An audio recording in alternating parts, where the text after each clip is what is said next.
Everyone, कैसे हैं आप लोग। उम्मीद करती हूँ कि आप लोग अच्छे होंगे। अगर आप अच्छे हैं तो कमेंट में राधे राधे ज़रूर लिखिएगा। तो गाइस, आज के इस वीडियो में हम बात करेंगे कि यूरिन के बारे में, पेशाब के बारे में, कि पेशाब में ऐसे कौन कौन से चेंजेस होते हैं जिससे कि आप एक अंदाज़ा लगा सकती हैं, आप अनुमान लगा सकती हैं कि आपने बेबी बॉय को कंसीव किया है। साथ ही दोस्तों, हम इसके पीछे का रीज़न भी जानेंगे कि आखिर इसका वैज्ञानिक कारण क्या है। साथ ही मैं आपको अपना एक्सपीरियंस भी बताऊँगी कि मेरे साथ ऐसा हुआ था या फिर नहीं। तो 3 या 4 ऐसे सिम्टम बताऊँगी आप लोगों को यूरिन से रिलेटेड, जो कि आपने पहले भी कभी सुने होंगे और आपने कभी कहीं पर पढ़े भी होंगे। आपके जो बड़े बुजुर्ग हैं उन्होंने भी आपको बताए होंगे। तो दोस्तों, वीडियो बहुत ही आप लोगों के लिए इंटरेस्टिंग रहेगी और हेल्पफुल रहेगी, सबसे ज़्यादा इन्फॉर्मेटिव रहेगी। आपको बहुत अच्छी जानकारी इस वीडियो से मिलने वाली है, इसलिए आप लोगों से गुजारिश करूँगी कि प्लीज़ वीडियो को पूरा एंड तक ज़रूर वॉच कीजिएगा। वीडियो पसंद आता तो वीडियो को लाइक भी ज़रूर कीजिएगा और चैनल पर पहली बार आए तो चैनल को सब्सक्राइब भी ज़रूर कीजिएगा। तो दोस्तों, चलिए वीडियो को स्टार्ट करते हैं। तो जैसा कि आप लोग जानते होंगे कि यूरिन यानी कि पेशाब का कितना अहम रोल होता है हमारी प्रेगनेंसी में। जब हमें प्रेगनेंसी के सिम्टम नज़र आते हैं, हमारा जो पीरियड मिस हो जाता है, तो फिर हमें लगता है कि हमें अब चेक कर लेना चाहिए कि कहीं हम प्रेग्नेंट तो नहीं हैं। और जब हम चेक करते हैं तो वो हमें चेक करना होता है यूरिन से। तो यूरिन का स्टार्टिंग से ही बहुत महत्वपूर्ण रोल होता है। तो ऐसे में कुछ लोग होते हैं जो कि पता लगाते हैं यूरिन के कलर से, बहुत सारी चीज़ें यूरिन में देखकर पता लगा लेते हैं।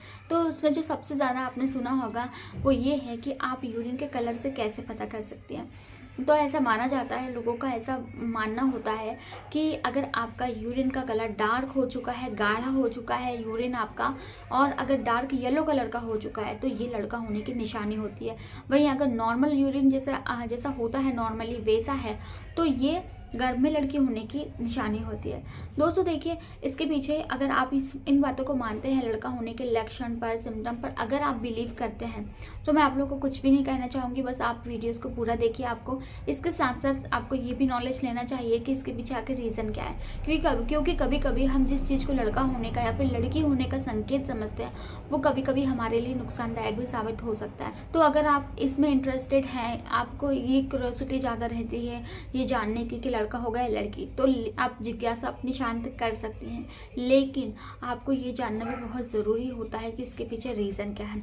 हर वीडियो में मैं आपको ये वाला लेक्चर ज़रूर देती हूँ, लेकिन आपको ये समझना चाहिए, हर वीडियो में मेरे बिना बोले आप हर वीडियो में ये समझ चाहिए कि अगर मैं कुछ बता रही हूँ तो इसके पीछे रीज़न भी होता है। किसी वीडियो में मैंने सारे सिम्टम्स के पीछे का रीज़न बताया तो किसी में नहीं बताया। तो दोस्तों, बहुत ज़्यादा ज्ञान की बातें हो चुकी है।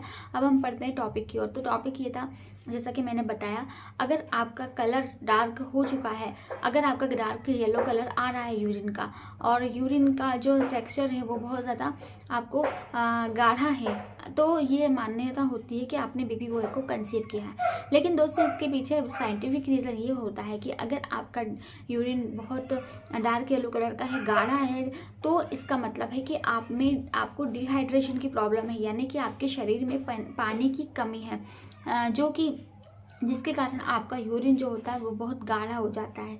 और इसका एक और रीज़न होता है कि हो सकता है कि आप जंक फूड वगैरह बहुत ज़्यादा यूज़ करती हो, तीखा मसालेदार चटपटा खाना आपको अच्छा लगता हो, आप खाती भी हो, तो ये इसका एक सिम्टम माना जाता है। अगर आप तीखा बहुत ज़्यादा खाती है, जंक फूड खाती है, बाहर का ऑयली फूड वगैरह खाती है, तब आपका इस कंडीशन में भी यूरिन जो होता है वो डार्क हो जाता है, उसका कलर डार्क येलो हो जाता है। इसका एक और मेन रीज़न होता है टैबलेट्स। अगर आप बहुत ज़्यादा टैबलेट्स लेती हैं, तो बहुत ज़्यादा इन द सेंस कि आप आयरन फॉलिक एसिड की टैबलेट तो लेती ही होंगी, तो कभी कभी मेडिसिन के कारण भी आपका जो यूरिन है वो डार्क हो जाता है, डार्क येलो कलर का हो जाता है।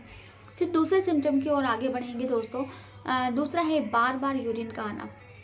अगर ऐसी मान्यता होती है कि अगर आपको बार बार वॉशरूम जाने का मन करता है, बार बार आप वॉशरूम यूज़ करते हो, हर 5-10 मिनट में, या फिर आप थोड़ा सा भी कुछ पानी पीते हो, कुछ भी लिक्विड लेते हो, तो आपको ऐसा फील होता है कि अब मुझे वॉशरूम जाना है। यानी कि अगर आप कुछ भी पानी वगैरह पीती है ना, तो यूट्रस है वो आपको कुछ भी पानी जो है वो झेल नहीं पाता है। बिकॉज उसका रीज़न ये होता है दोस्तों, जब आपका बेबी का साइज़ बढ़ जाता है ना, तो आपके पेट का साइज़ भी बढ़ता है, आपके यूट्रस का साइज़ भी बढ़ता है। जब आपके यूट्रस का साइज़ बढ़ता है ना, तो वो जो पानी है उसकी मात्रा को थोड़ा सा वो झेल नहीं पाता है। इस कारण जब उसका प्रेशर बढ़ता है तो हमें ऐसी फीलिंग आती है कि अब हमें इसे डिस्कार्ड करना चाहिए। तो ये एक इसका मेन रीज़न होता है बार बार यूरिन आने का। ये प्रॉब्लम आपने देखी होगी कि थर्ड ट्राइमेस्टर में ज़्यादा होती है। किसी किसी को स्टार्टिंग से ही ये प्रॉब्लम होती है। मैंने सुना है कि किसी किसी को पूरे 9 महीने तक ये प्रॉब्लम रही थी, बार बार पेशाब आने की। लेकिन किसी किसी को, अधिकतर महिलाओं को ये थर्ड ट्राइमेस्टर में ज़्यादा होती है, क्योंकि थर्ड ट्राइमेस्टर में आपका बेबी बहुत ज़्यादा ग्रो कर जाता है, तो इस कारण आपका यूट्रस उसे कंट्रोल नहीं कर पाता। तो इसका ये रीज़न होता है। फिर तीसरा है दोस्तों, तीसरा पॉइंट है, कभी कभी आप लोगों ने देखा होगा कि लोग बोलते हैं कि अगर आपको फर्स्ट ट्राइमेस्टर में अगर आपको ब्लीडिंग यानी कि हल्की सी ब्लीडिंग आती हो, स्पॉटिंग आती हो, बिल्कुल लाइट ब्राउन कलर का या फिर हल्की पिंकिश कलर का कुछ आपको ऐसा दिखता हो ब्लड जैसा यूरिन में, तो ये भी एक संकेत होता है गर्भ में बेटा होने का। पर दोस्तों ये आपके लिए, देखिए आप इसको इस वे में मत लीजिएगा कि ये जो सिम्टम है लड़का होने का है, ये कभी कभी आपके लिए खतरनाक साबित भी हो सकता है।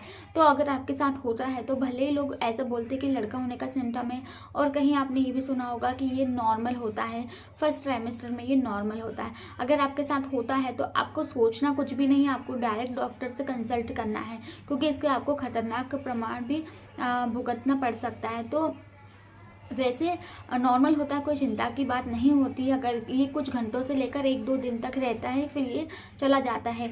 लेकिन इसका कारण आपको पता ही है कि कभी कभी हम घबरा जाते हैं। अगर प्रेगनेंसी में ऐसा कुछ होता है तो हमें टेंशन होने लगती है कि कहीं ये मिसकैरेज तो नहीं है। तो आपको डाउट में नहीं रहना है, आपको डॉक्टर से मिलना है, डॉक्टर आपका चेकअप करेंगे। अगर ये नॉर्मल होगा, नॉर्मल कारण की वजह से होता होगा, तो आपको डॉक्टर नॉर्मली बता देंगे। लेकिन हो सकता है कि कुछ इसमें प्रॉब्लम हो रही हो, तो आपको डॉक्टर उसका भी ट्रीटमेंट दे देंगे।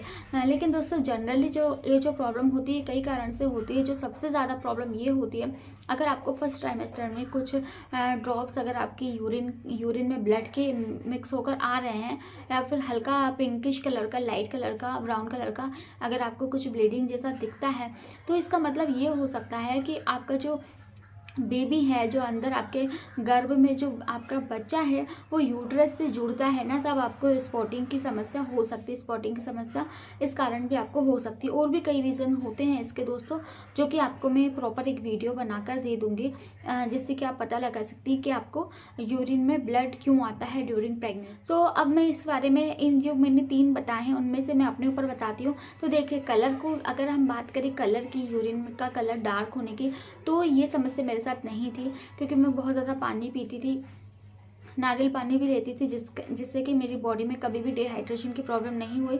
शायद इस वजह से मेरा यूरिन नॉर्मल ही था। फिर दूसरी जो बात करी, बार बार पेशाब आना, तो थर्ड ट्राइमेस्टर में मेरे साथ ये प्रॉब्लम थी, और मेरे साथ ये प्रॉब्लम क्यों थी आपको मैंने ऑलरेडी बता दिया है। और ब्लीडिंग, स्पॉटिंग का दोस्तों मैंने सब सुना ही है, मैंने ये कभी फेस नहीं किया, ना ही मैंने मेरे जान पहचान वाले लोगों में ये चीज़ सुनी है।